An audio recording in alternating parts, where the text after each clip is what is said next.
recording. Okay, good afternoon, everyone. So is my great pleasure to introduce Professor Arnab Roy. He's Ike Vasquez Research and Ramon y Cajal Fellow at the BCAM in Bilbao, Spain, Basque Country. He is an expert in fluid mechanics, PDEs, and control theory. And his main focus in fluid structural interaction. And today he is going to talk about dynamics of a large system of heavy particle in a Newtonian fluid. So Arnab, thank you very much for accepting our invitation, and you can start. Thank you very much, Diego, for the nice introduction, and thanks a lot for the invitation.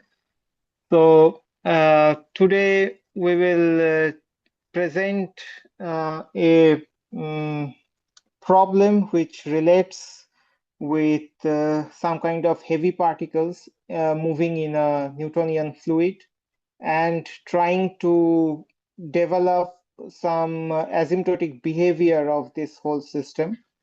This is a joint work with Marco, who is in Santander, next to Bilbao, and with Eduard Freisel, who is from Czech Academy of Science, and Aghir Jarnescu, who is also from BCAM. So let's start with a general thing about, as Diego mentioned, I worked a lot on fluid structure interaction system. So just to have an overview that this kind of fluid structure interaction we see in our daily life every day. The structures can be rigid or elastic. We can think about, let's say, the motion of a flight.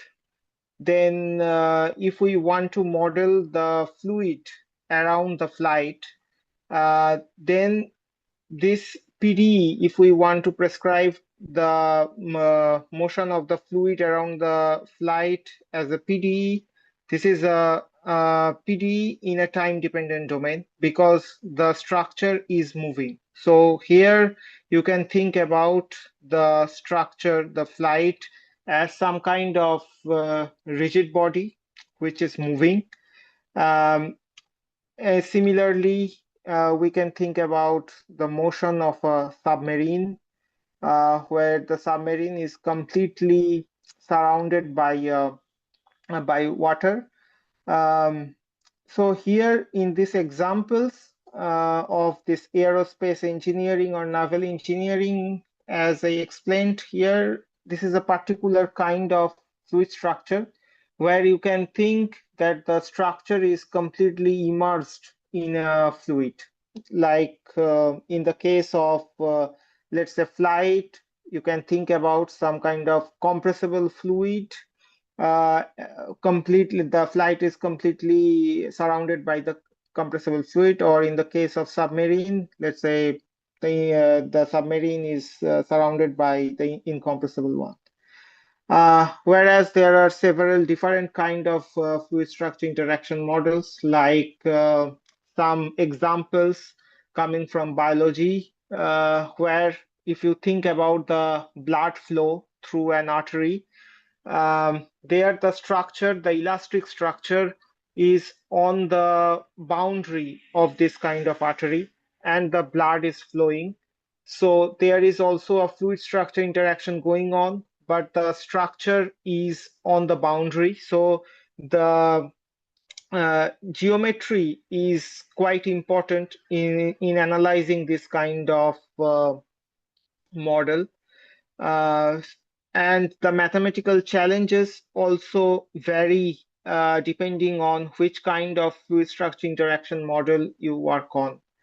So, but in general, more or less, the main problem that we face in this kind of model is that the PDE that we will prescribe is prescribed in a domain which is itself unknown, because the domain, we will see more generally in the equations, that dependent on the position of the rigid body or dependent on the movement of the structure. So analyzing this kind of coupled PDE is quite hard. Whether this is in terms of weak solution or strong solution, we have to deal with this kind of moving boundary value problems. And also, due to presence of the fluid equation, the strong nonlinearities are already there.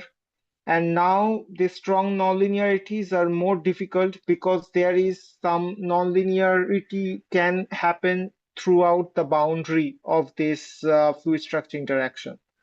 So these are the main challenges that people usually face in fluid structure interaction problems. So there are, as I try to explain, there are many different ideas needed to study even the well-posedness of these solutions. But in today's talk, we will assume the well-posedness most of the time. And also another important thing is that if you think about a bounded domain and a structure is moving, then there is always a problem that the structure can hit the boundary of the domain. And then the problem is how to prescribe the PDE when there is a contact. So there may be some singularity appears when there is a contact of the structure to the boundary. Or if we consider several bodies, then the bodies can also touch each other. Then also this kind of problem of how to prescribe the PDE is really difficult. So we will see that we will work in such a system that this kind of issues, if we can avoid. So in the present talk, I am mainly try to explain you some kind of asymptotic analysis of this fluid structure interaction models. Especially, we will see that, as I mentioned, that there may be some rigid body moving inside fluid.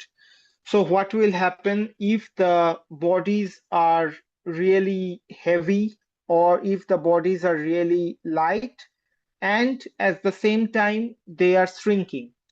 So the natural question is, if we start with some fluid structure interaction model, and if the size of the structure diminishes, can we get the fluid equation back or not?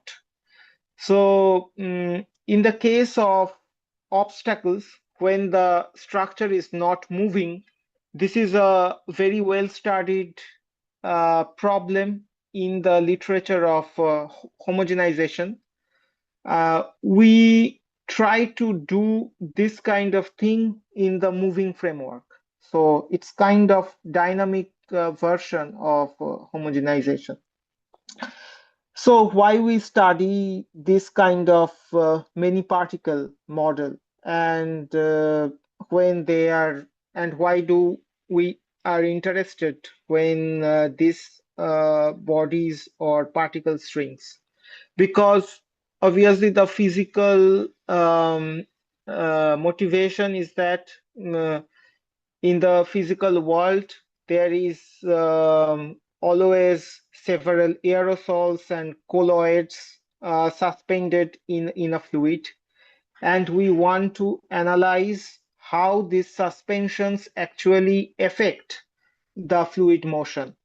More generally, our main motivation is to understand that, do these kind of microscopic objects really influence the macroscopic flow or not? So we try to analyze the multi-scale version of this fluid structure interaction model.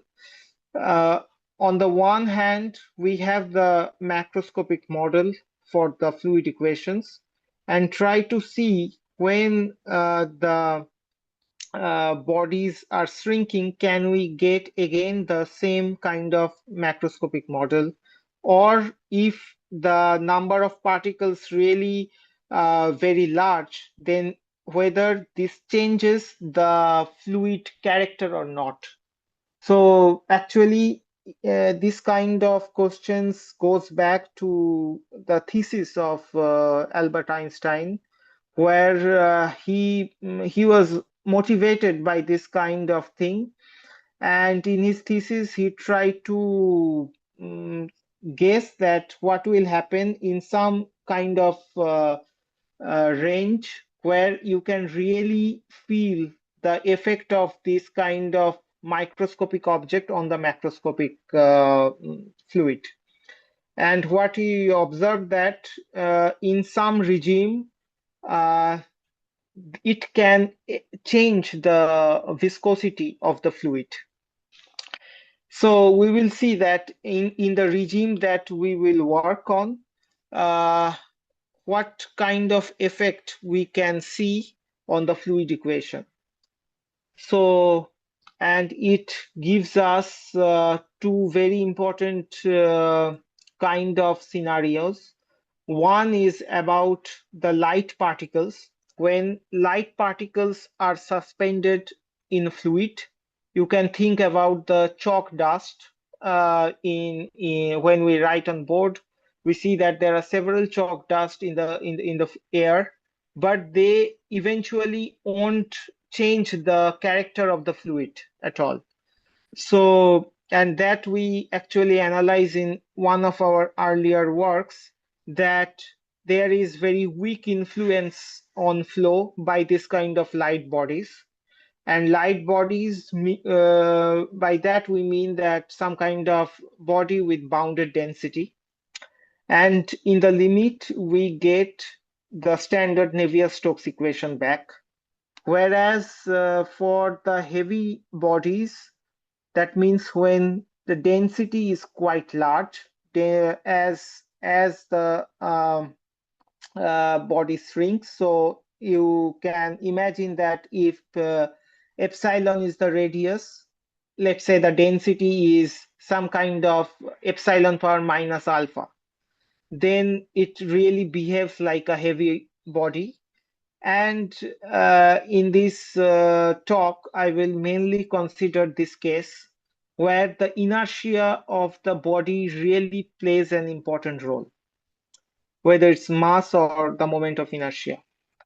So let's start with the governing equations of our mathematical equation. So in this talk, due to several, I would say, mainly analytical problems, we work with the ball. So we always assume that the particles that are suspended in the fluid are balls. So there are some, you can try with some different kind of geometry, but it's not very easy to work with different geometry. So for simplicity, this is the notation we choose. Let's say whenever you see B and epsilon, this is always a ball which is centered at H and epsilon and with radius r epsilon. So there are, let's say, n balls suspended in the fluid. So we define the fluid region as omega minus this union of the balls. So our fluid equation, which is governed by Navier-Stokes system, it is prescribed in this fluid region. As I told you, this fluid region is itself dependent on time, because this H is time dependent function, which is the center of mass of the balls. So we considered the fluid velocity, which is incompressible, so divergence free, and this is the usual Navier-Stokes equation, where we have the convective term u dot grad u, which I write in the divergence form, divergence of u cross u, and pi is nothing but the pressure of the fluid. So, and we have the diffusion, usual diffusion, Laplacian u. So this is our fluid equation. And for the rigid body, we have the rigid velocity. We denote it by W in epsilon. And as I told you, the position of the center of mass is h in epsilon. So h prime is nothing but the linear velocity of the rigid body. And by omega, we denote the angular velocity of the rigid body. So in total, the rigid velocity is given by h prime plus omega cross x minus h. And in fluid structure interaction, we have to be careful about the boundary condition, because if you think about the fluid domain, for fluid domain, there are two boundaries. One is the outward boundary, because fluid domain, if you see, this is omega epsilon t. So there are two boundaries. One is del omega, the outer boundary, and the boundary of these balls. So we have to prescribe the what is happening on the interface, because the main interaction is going on. The influence of the fluid is actually very important, how it acts through the boundary on the body. So here we consider the no-slip boundary condition and the continuity of velocity across the boundary of the fluid structure interaction system. So the fluid velocity is equal to the rigid ball or rigid body velocity along the interface. And for the initial distribution of the velocity, it should satisfy the same compatibility condition as we need. The divergence should be 0 and 0 outer boundary, and at the interface they should match with the rigid velocity. So this is the equation for rigid velocity. Now in order to state my first theorem about this kind of limiting behavior, I need to be specific about the definition of weak solution. So here the main thing is that, so we are saying that, so u epsilon is a weak solution of this Navier-Stokes equation, which is the problem 1, with the initial condition u0 epsilon, which are satisfying the conditions, these compatibility conditions, if they are equal on the boundary of the balls, if the incompressibility condition is satisfied, and the weak formulation of the system satisfies. So here the main important thing is that from which space you are considering the test function.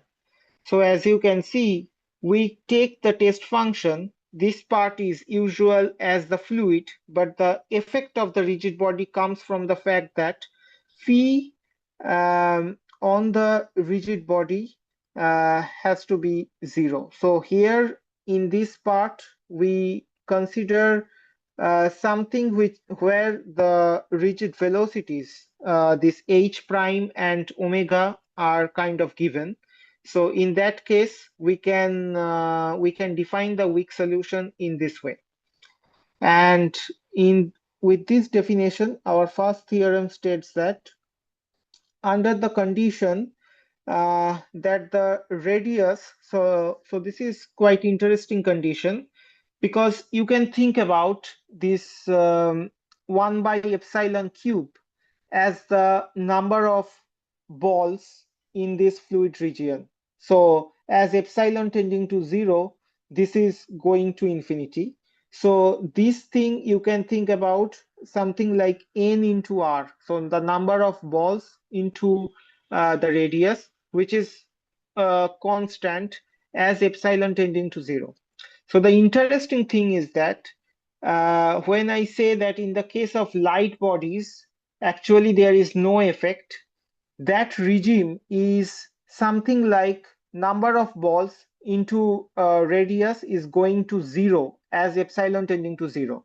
And in that case, in that regime, you don't see any effect of the rigid bodies on the fluid.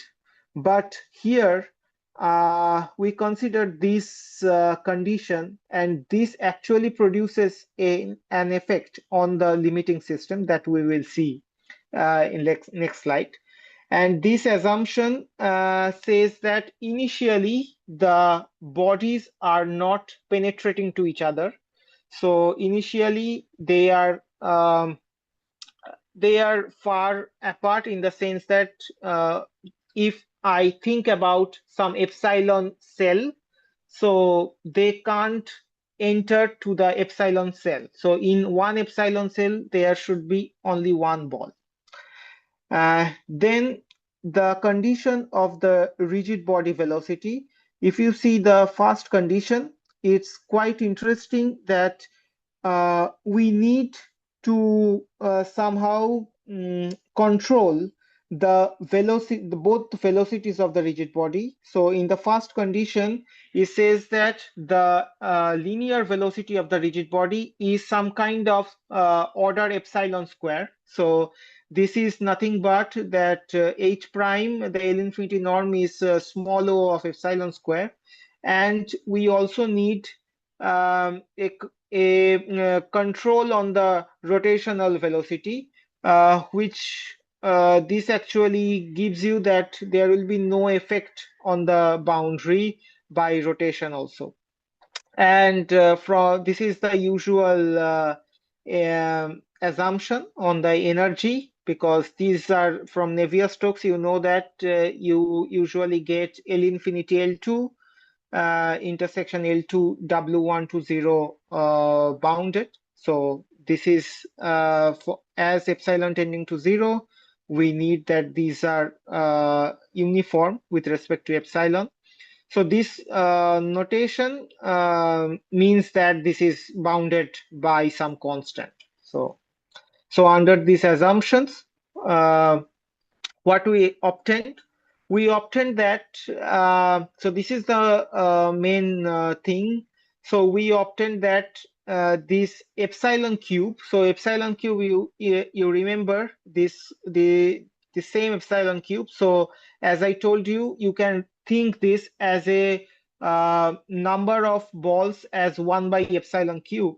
So this part you can think about something like 1 by n, 1 by number of balls, and then sum of this Dirac sitting on the center of mass of the balls, and this is going to some L infinity function. So this is exactly some kind of mean field limit, and it is converging to some empirical measure, which is an L infinity function here.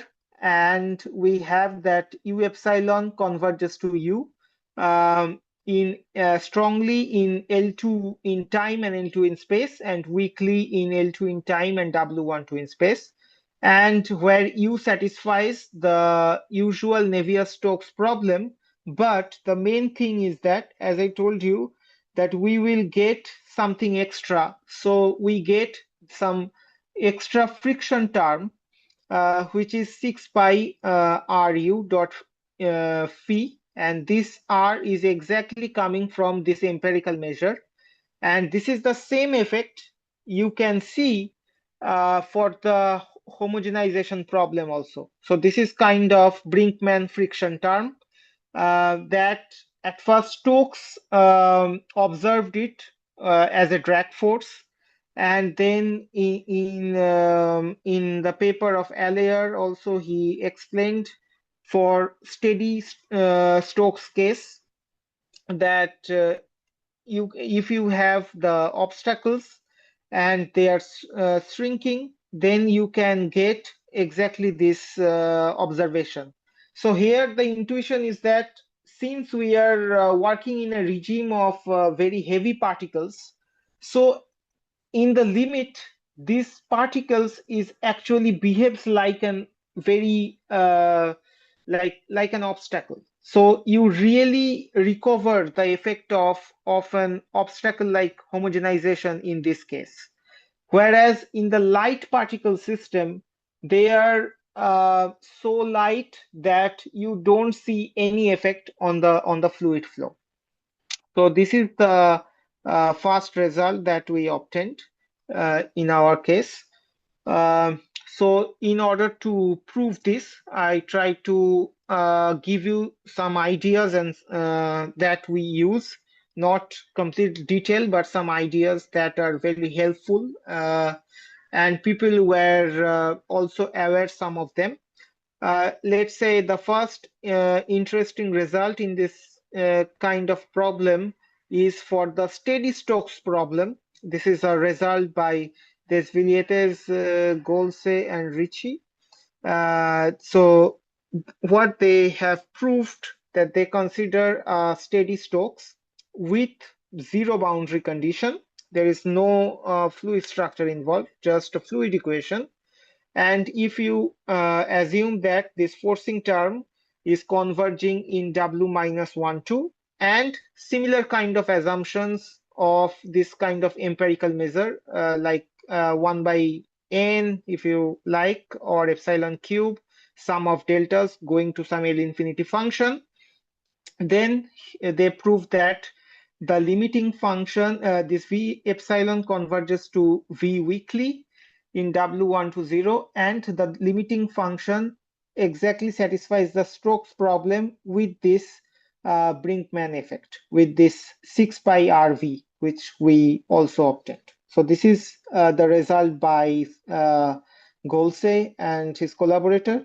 So I mentioned it here because we will see that in the proof at the end, actually we need this result to complete our proof. And actually we need some perturbative version of this result, which I termed as some boundary perturbation, in the sense that since we won't have zero boundary condition, we have some kind of non-zero boundary condition. So first result is that even for non-zero boundary W epsilon, where W epsilon is satisfying this kind of condition, we prove that it also the limit also satisfies the Stokes problem, and we also have the similar kind of Brinkmann effect. So this is the first result that we need. Now, what is the main idea? Because as you can understand that somehow we need to use this non-homogeneous Stokes problem in our case. So the first idea is that since we have the moving obstacles, to apply their machinery, the first thing is that if it will be great if we can freeze the rigid bodies, because rigid bodies are moving. So if we can freeze them, and if somehow we can freeze them, then and put the time derivative in the right hand side, treat it as some kind of forcing term, then maybe in the limit we can use their idea to get this Brinkmann effect into action. So we have these steps in mind, and the first thing is that how to freeze these rigid bodies. So in order to do so, obviously this will mess the equation a lot, but this is an option to try, and that's what we do. So we try to define a change of variable, and in order to do that, at first we define some vector field lambda epsilon, which how we guess it, because we need some vector field so that we can define the flow for the change of variable, and this lambda such that it satisfies this following property. So we want to choose a lambda such that we can define the main change of variable, which is along the flow, which is the flow generated by this lambda, dx dt equals to lambda composition x, and initially it's the identity, such that it's smooth enough, divergence free. And here I'm sloppy a bit, because you can think about that we can also make it rigid velocity for sure, like h prime plus omega cross x. But in our case, h prime is enough. So I just, it is enough if we have that on the body, it's h prime. And away from the bodies, it is 0. So depending on these properties, we develop this function. And here, the interesting thing is that if you want that it is really rigid on the rigid bodies, instead of h prime, we can just write h prime plus omega cross x. So we can check that if we calculate it on the rigid bodies, which is where chi is really 1, we really recover the h prime. So this is the first thing that we need to do. And then we need to define the transformed, okay, there are some estimates that is quite important, we will see, because these estimates are important because when we do the change of variable, the Navier-Stokes equation will be composed by this change of variable x. So we need to control and we need to estimate several terms. And among them, one is very important, which is how the space derivative of this change of variable differ from the identity. And here, as you can see, we can always get that as epsilon tending to 0, this is almost behaves like identity. And just to explain this, you can, if you differentiate the flow map, ddt x equals to lambda in terms of y, we get this equation. And then in order to estimate this, as we usually do, we can write as integral of 0 to t ddt of this, because at t equals to 0, this dyx is identity. So I can write as integral 0 to t ddt of dyx epsilon.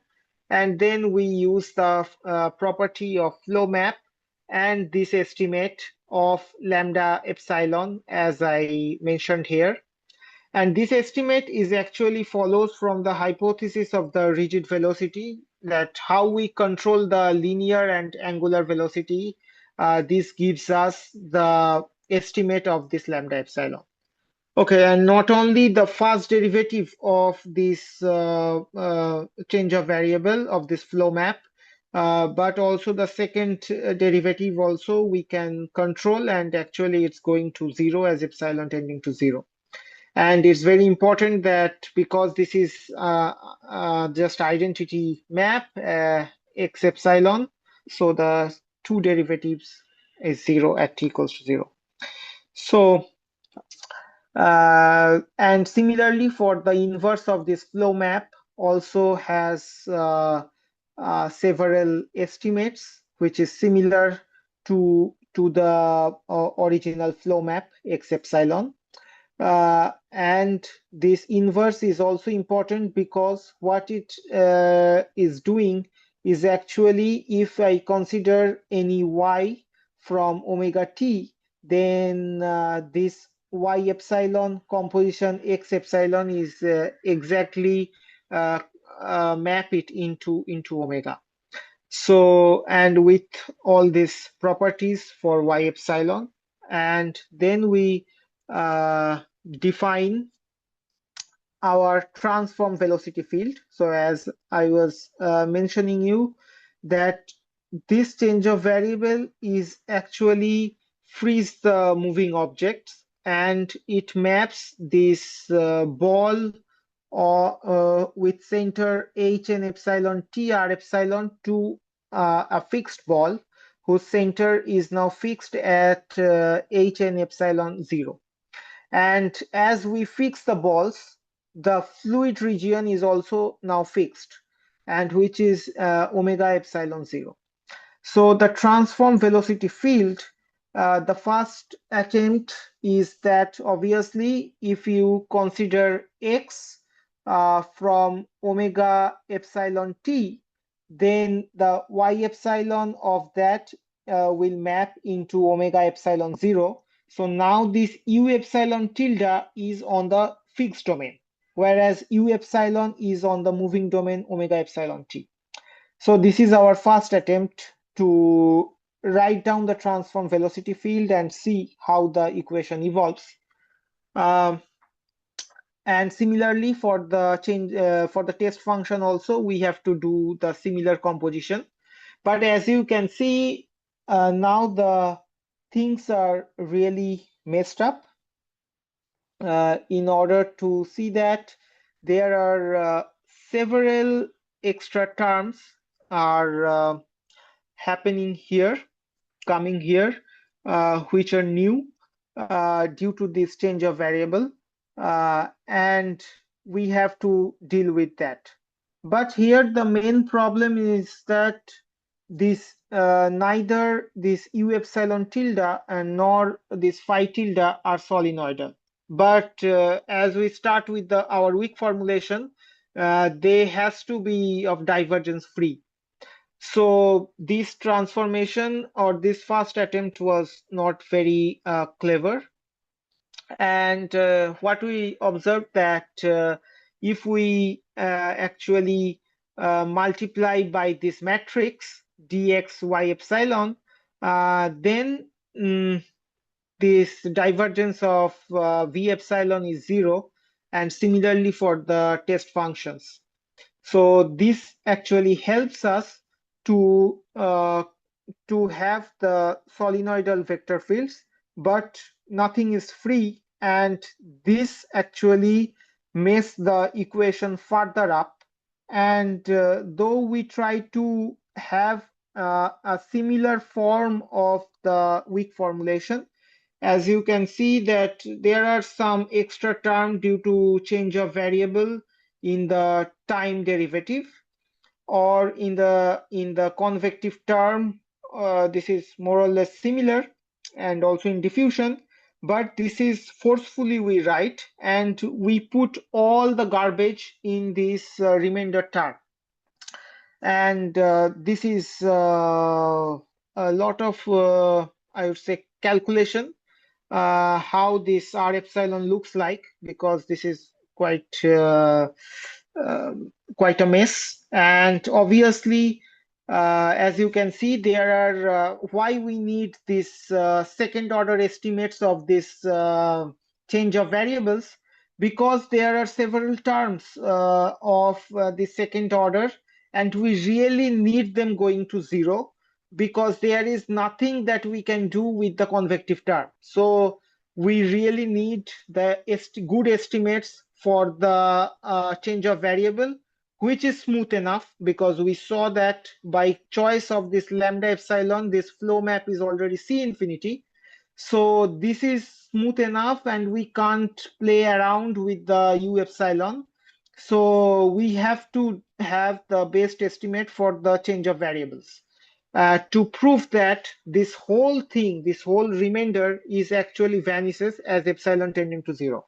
So with many tedious works, let's say we can do this r epsilon going to 0 as epsilon tending to 0, but this is just the first step, because then the main crunch is that how to pass to the limit in this convective term.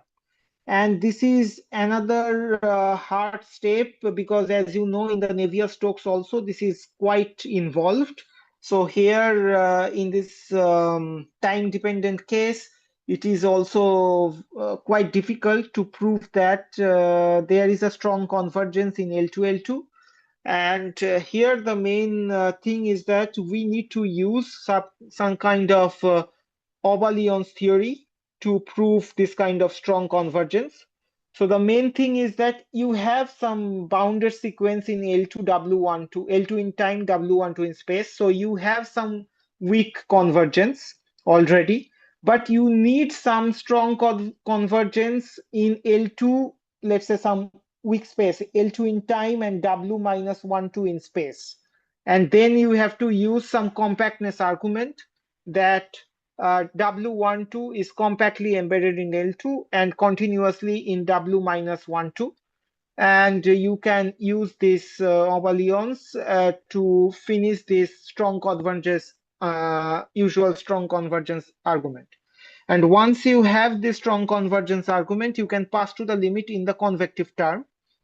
But then the main thing is how to handle the time derivative. As you see, the previous results of Golse or Allaire, they work in the stationary case. So in order to take care of this time derivative, we need to also work with, we need to work with how to handle the time derivative. And in this case, we use an idea by Edward where he actually work on the evolutionary Navier-Stokes equation, how to handle this time derivative. The idea is that you have to use some kind of regularized kernels, like theta delta is the usual kernel and phi is the test function. And instead of phi, we will work on theta delta phi. And the advantage is that then you use this thing as a test function in the weak form and put all the terms in the right hand side. So here you can see this third bracket delta is nothing but the convolution with theta delta. So these all are regularized version of this V. And now as epsilon tending to 0, we can use the result of Golse and of the stationary Stokes problem, because now for regularized time problem, I can define it for each tau, because now I can do it for each tau fixed. And we recover this Brinkman effect here. And the next tedious step is that you have to take the limit as this regularized kernel delta going to 0 and recover the limit. So that's the main steps of the proof. And as you may observe that here, we actually more or less assume that this H prime and the omega satisfies some conditions, as in the theorem. If you remember that this H prime divided by epsilon square going to 0 and R omega going to 0, these assumptions, obviously we want to remove them. And to do that, to really work on the original fluid structure Sorry, interaction. Arnab, Yeah, you have 5 minutes to. okay, to wrap up. Okay, thank you. So in order to, let's say, work with the original fluid structure, we need another extra lemma about how to control the fluid, the structure velocity, whether it is the linear velocity or the angular one. So this is the definition for the fluid structure interaction problem. where we have the regularity of the linear velocity in W1 infinity and the angular velocity W1 infinity in time. And this is the compatibility condition. And the similar kind of weak formulation, but let me point out the main difference. So here we don't need that phi is 0 on the ball, whereas it's enough if the symmetric part of the gradient is 0 on the open, because this d phi equals to 0 is if and only if phi is rigid. So we don't need that phi is really 0 on the ball, but only the symmetric part of the test function, symmetric part of the gradient of the test function. So then we obtained the following result. As you can see, more or less similar assumptions on the distribution of these bodies and the radius, but the main thing is that now here, as you can see, these are really heavy bodies, because the rho can be like epsilon power minus let's say 50, something like this. Rho can be like this. So it's really heavy bodies that we can allow.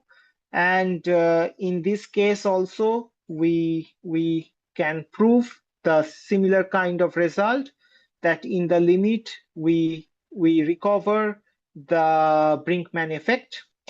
And in order to prove this, actually, this is as I mentioned, that this is the second theorem. The main thing is that we need to prove an intermediate step where we can control the velocity of the rigid body and connect two theorems. And I will try to also give you an explanation why this strange power 19/2 come into picture. Okay, if we assume that we can prove this theorem, actually, that this under this assumption we can bound the linear velocity and the angular velocity with this bound r power half by mass of the rigid body. As you can see here, r cube is the volume and this is the density, so this is exactly the mass. And with the help of this theorem, this estimate of the rigid body, we can actually prove this second theorem, where I would say, just to motivate you, the main thing is that this rho w square, this one is this is the total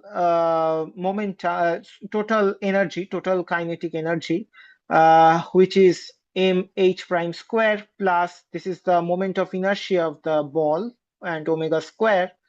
And if under this condition we have that mass is more or less like rho epsilon s epsilon to the power 9, and because we have this condition, this rho w square is let's say constant, we have this condition epsilon, that epsilon power half divided by this.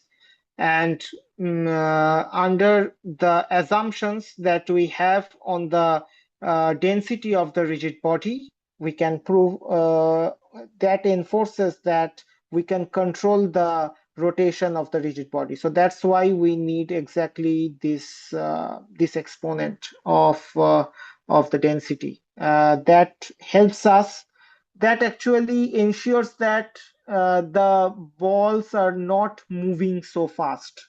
So the balls are not we have good estimates on both on the linear velocity and on the angular velocity, so they are not moving so fast. And obviously we assume that they are in each epsilon cell because of these assumptions, and if they are not moving very fast, they can't come into the other cell, and they always have these estimates, this kind of estimates. And this also enforces us that why in the limit case this really behaves as a rigid obstacle, and we really see the effect of this Brinkman friction. So that's the main result that we proved. And as I told you, that the light particle won't affect the fluid. And here for the heavy bodies, we really see the effect as the Brinkman friction. So we try to understand the threshold, that how many light particles we can allow and how many heavy bodies we can allow. As you can see, that somehow this epsilon cube, 1 by epsilon cube, is the number of heavy bodies that we are allowing. So it's not much, but it's good for 3D case. Whereas in the light body paper, we can only allow something like minus log epsilon type thing, which is not really optimal. So an interesting thing is that can we also allow many light bodies, because obviously minus log epsilon is much less than epsilon power minus 3. So can we really allow many more light bodies? And we need some kind of error estimates and relative energy inequality to do that, we guess. So this is an ongoing work in this field, what we are trying to do. And these are the main references. So the first we do this light body paper, and recently it was accepted, this heavy particle paper. And this is the paper of Golse and Ricci regarding this mean field limit of Navier-Stokes. And this is Edwards' paper on homogenization of evolutionary Navier-Stokes. Thank you for your attention. Thank you very much, Arnab, for your very nice talk. So now we open the turn for comment question.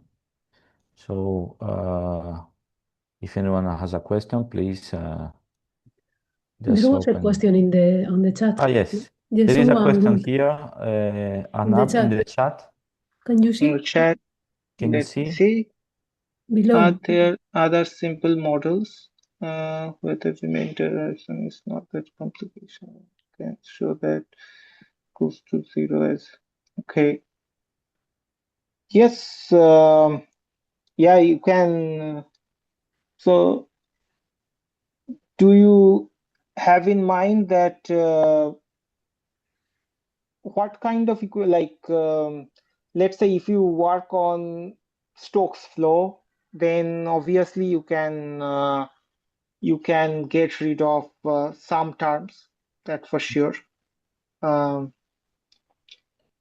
But the thing is, whenever you, and here another important thing why these bad terms come, as I trying to explain you, is because of this factor dxy epsilon, because we want to keep the divergence free condition. So if you won't need this divergence free condition, let's say for compressible fluid, obviously the whole equation for compressible is more complicated, but at least these extra terms of r epsilon won't appear, because as I try to explain, that if I don't add this solenoidal condition, actually we get this transform system, which is more or less better than the Messier one. But in that case, the divergence will be non-zero, and there are some way. There is another way to use some kind of Bogovsky operator, which is called some kind of inverse divergence, to kill this non-zero divergence. So yeah, so people, if you want to avoid this change of variable, there are options like this, where you can use some different kind of tools. Very good. So, is there any other question?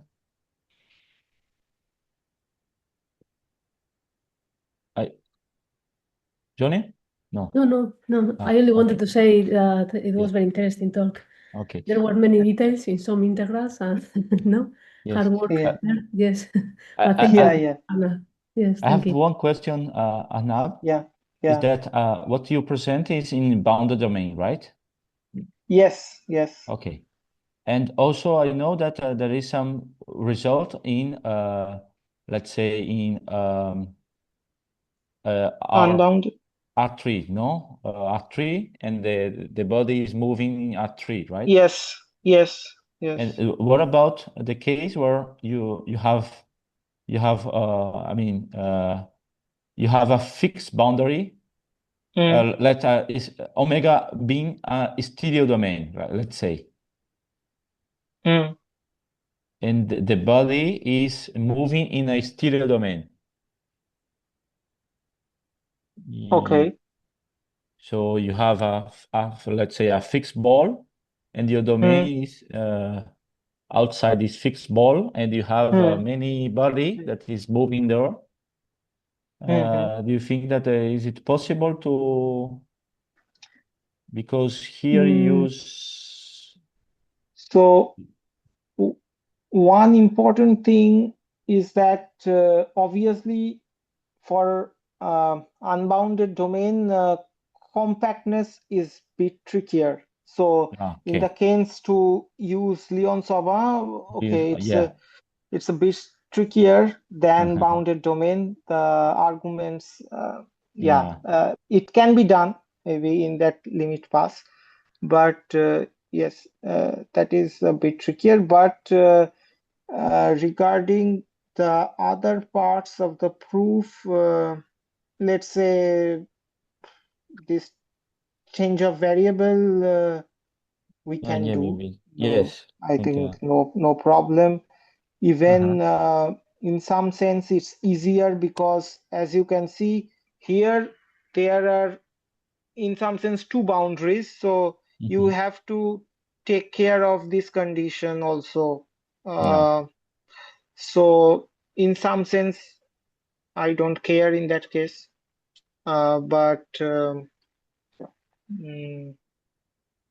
Yeah, so or even in the statement, I think we need. Because in the bounded domain, the body are confined in a recipient, let's say. Yes. But And in you know the this,